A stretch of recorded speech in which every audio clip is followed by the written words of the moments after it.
Hello everyone, welcome back to Ivy Coco's kitchen. Today we'll be making Nigerian Puffpuff recipe.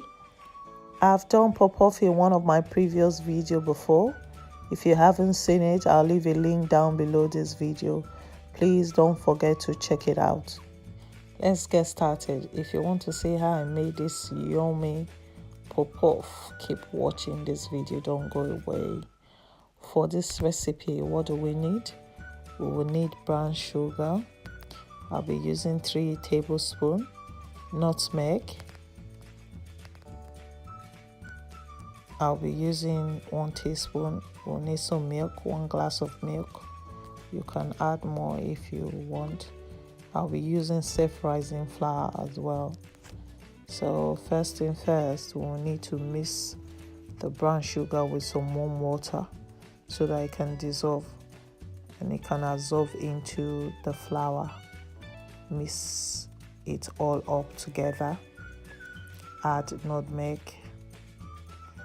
I'm adding nutmeg. I'm adding some milk. I'm adding some warm water as well so that it's not too thick. You don't need it to be too thick, because if it's too thick it will not come out as puff-puff. Instead it will come out as a buns. Mix it all up until it is smooth. Mix it, mix until it's very smooth.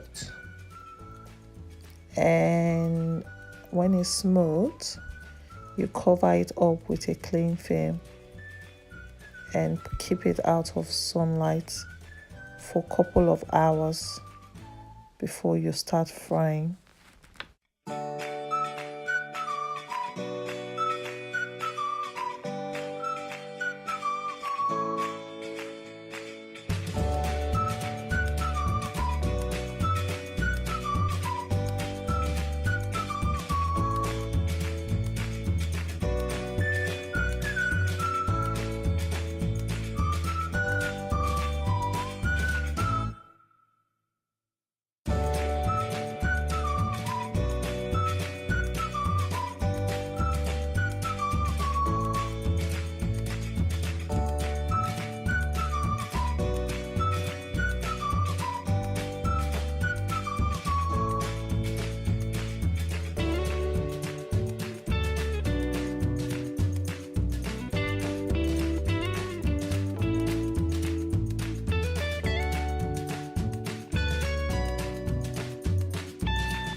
Thank you for watching. Please don't forget to click the subscribe button. See you in my next video. Bye.